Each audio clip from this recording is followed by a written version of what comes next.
Hi friends, it's Cindy from Greetings and Memories. Today I'm going to show you how to make this cute shaker card with the products from Stampin' Up's Whale of a Time Suite collection.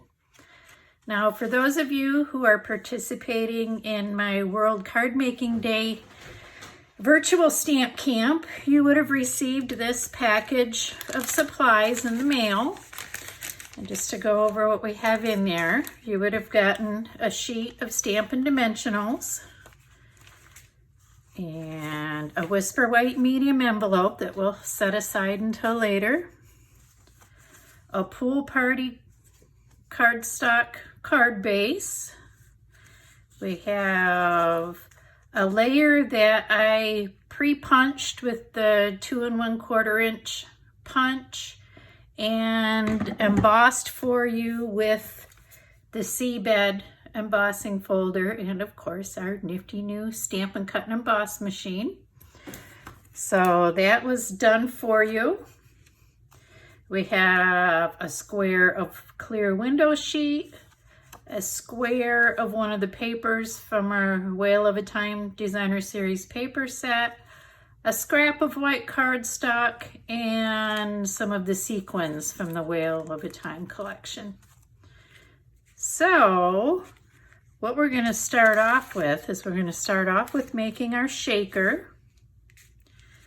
So what we want to do for that is we want to flip that embossed piece face down and apply some adhesive around that circle.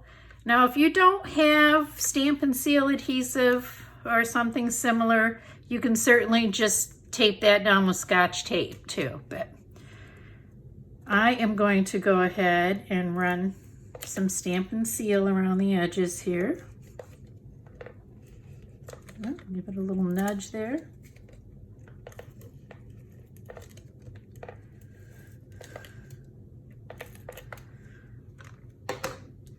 And then I'll place that piece of window sheet and press it down.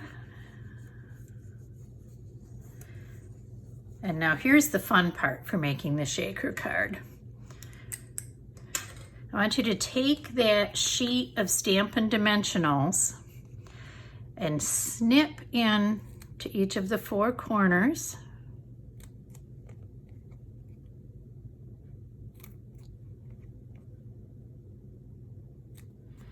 And now what we're going to do is we're going to pull that strip, if I can get hold of it, we're going to pull that strip up from the edge, and this is what we're going to use to create our shaker. So I'm going to cut that into some smaller pieces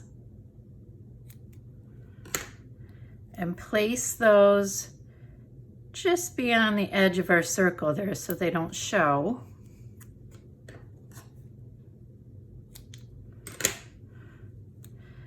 And we want to make sure that we butt those right up against each other without any gaps.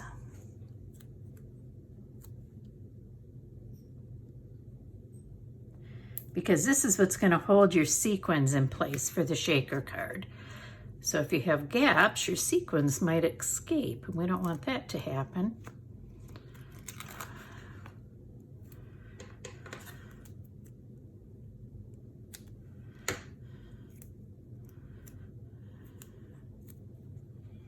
And I'll cut that a little bit shorter.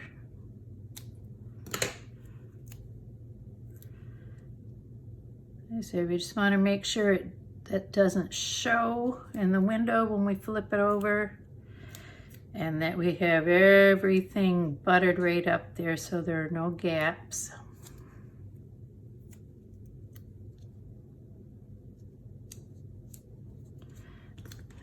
Finish that off with another piece there from the other side.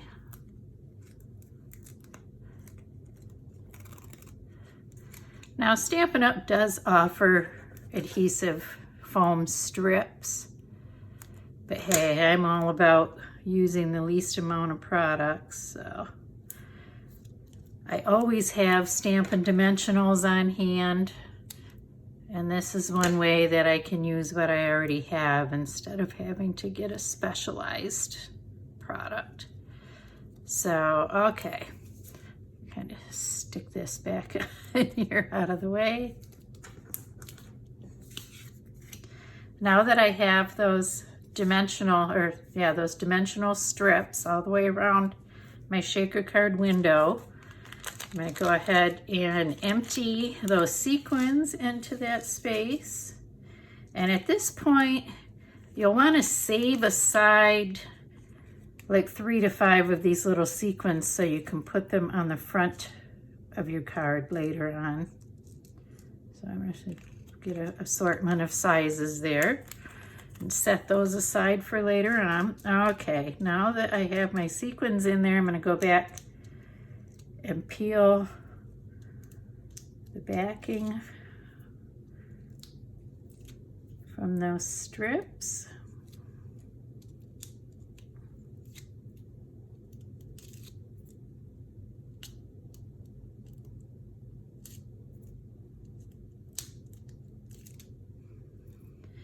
And now I'm going to take my piece of Designer Series paper, which is double-sided. So I suppose if you wanted to use the side with the whales, you could, but I want to have mine look like a little seascape there with those bits of seaweed and coral and whatnot showing. So I am going to place this and stick it down. And I have a shaker. So the next step in creating my card, let me go back to my notes here and make sure I'm following the same steps in the video that I'm telling you to do in the written instructions.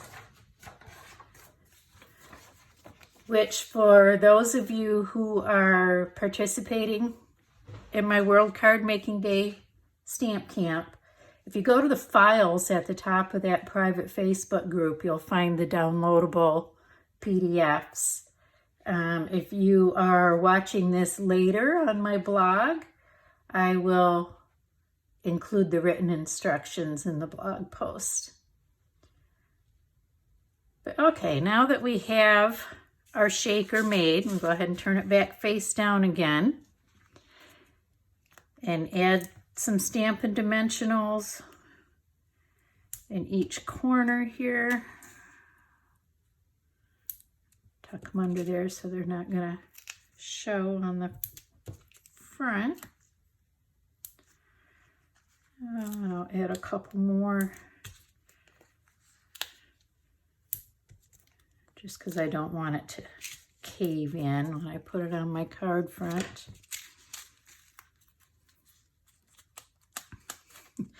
My husband and I joke about finding these little hexagons all over the house because I get them in my craft room, they fall on the floor, I track them around the house.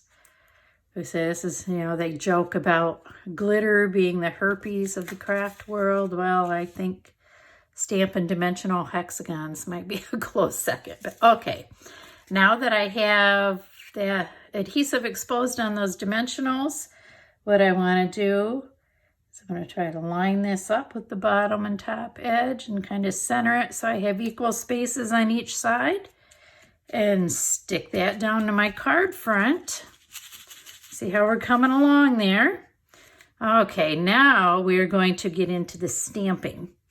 So I'm going to move these out of the way a little bit and grab that scrap of white cardstock that was sent in the supply kit if you have that. And I'm using Night of Navy ink. This is actually one of the older style ink pads, one that I've had for years, but it still works, so I didn't feel any need to replace it. I've got a size D acrylic block. You'll notice in the videos that this is the one that I use most often. I find that the most versatile size. Of course, there are larger and smaller blocks available, but just for the sake of using the least amount of supplies, that's what I'll be using for the videos for our virtual stamp camp. So first I'm going to stamp the whale. And you'll see that my stamp is stained because I've stamped it with Blackberry Bliss, actually. But any of our inks that are red, purple, or orange, they will stain your photopolymer stamps, but they don't damage it in any way. That color is not going to transfer when I stamp. It hasn't harmed the stamp at all. I'm going to place that on my clear block and make sure it's stuck on there good. Ink that up with my navy ink. And there's a little dot on the paper there, so flip it over and use the other side. I want to try to get that as close to the end of the cardstock as I can, because I'm also going to be using this scrap to stamp my greeting. So get that as close as I can. Sorry if I stuck my head in your way. So there's my whale.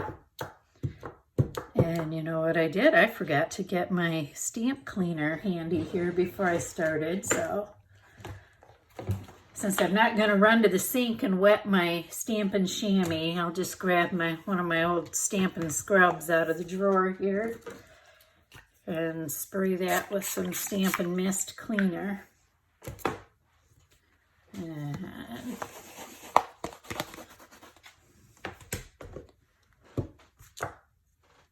okay, so now we'll take our whale, switch that over, and I am going to use the Whale Done sentiment from this set on the front of my card. We also have the little thanks a ton. Hoping all your birthday fishes come true. Any of these three would work for this particular card design, but I'm going to use the Whale Done.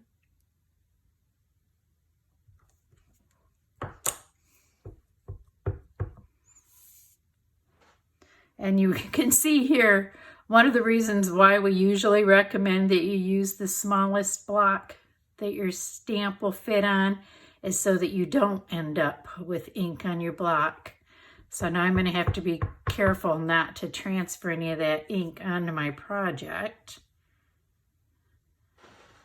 And I'm going to stamp that kind of close to the top there. And there, my stamping is done for this particular project.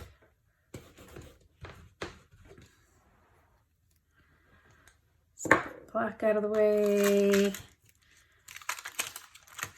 Put my stamp away before I lose it. Something I notice I do sometimes with those smaller clear stamps. If I'm not paying attention, I end up losing it amongst my supplies. I'll go ahead and close this up since we don't need it anymore right now. Okay, so the next step in our project is to cut these things out here. So if you have the Whale Builder punch from the Whale of a Time suite, go ahead and use that to punch out your whale. If you don't have this, then just go ahead and freehand cut it with a pair of sharp scissors. But since I have the punch, I'm going to take that shortcut and turn that so I get my whale lined up in here.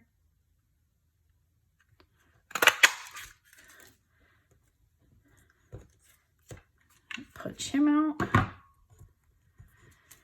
And then I'm going to just hand cut my greeting, because you'll see on the sample card there that we're separating those words.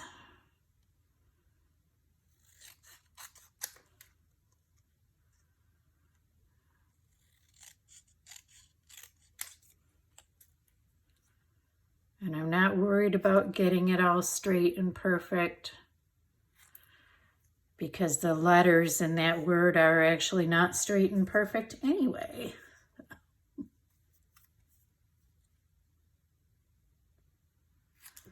I'll trim a little bit more off of the top there.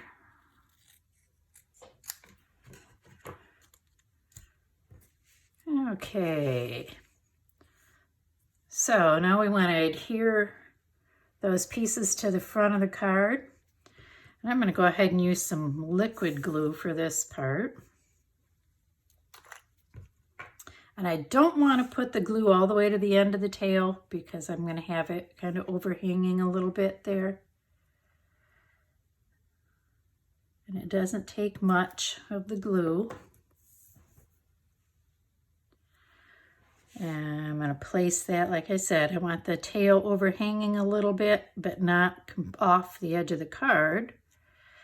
I don't want to have my wheel kind of poking up into the window there. And the nice thing with that liquid adhesive, the mono liquid glue, is that you can move your piece around a little bit before the adhesive dries. But you can see I got a little bit of glue oozing out there. I had a little bit too much in that spot. Okay, so there's my whale. Put a thin line of adhesive on the back of my sentiment. And I want that to stick off a little bit too.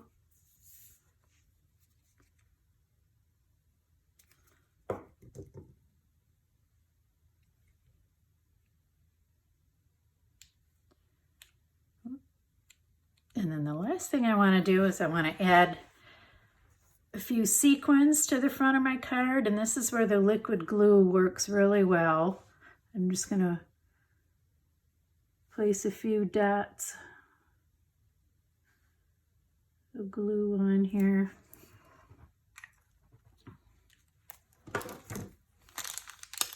And remember, we saved a few of those sequins before we dumped them into the shaker. So I'm going to just add a few of those on there.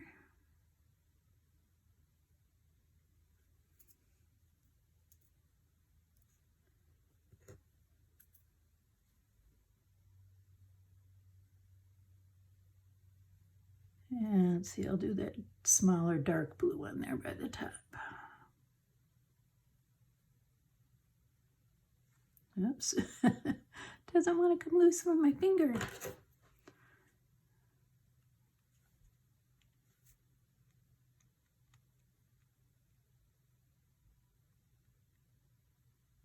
You know what, I think that sequin has a little, yeah it does, has a little piece of plastic on the back that's making it not want to lay flat.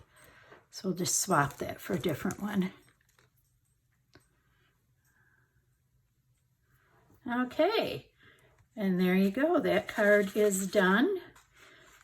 You can go ahead and stamp on the inside if you'd like. I'm not going to do that in this video, but you could add whatever you'd like on the inside there. And you know what? I do want to embellish my envelope a little bit. So I am going to choose the little school of fish here.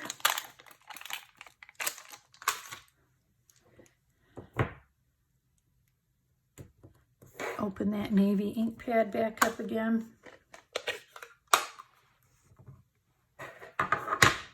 And I'm just going to stamp a row of fish across my envelope flap. And I'm going to start them hanging off of the side there on the grid paper.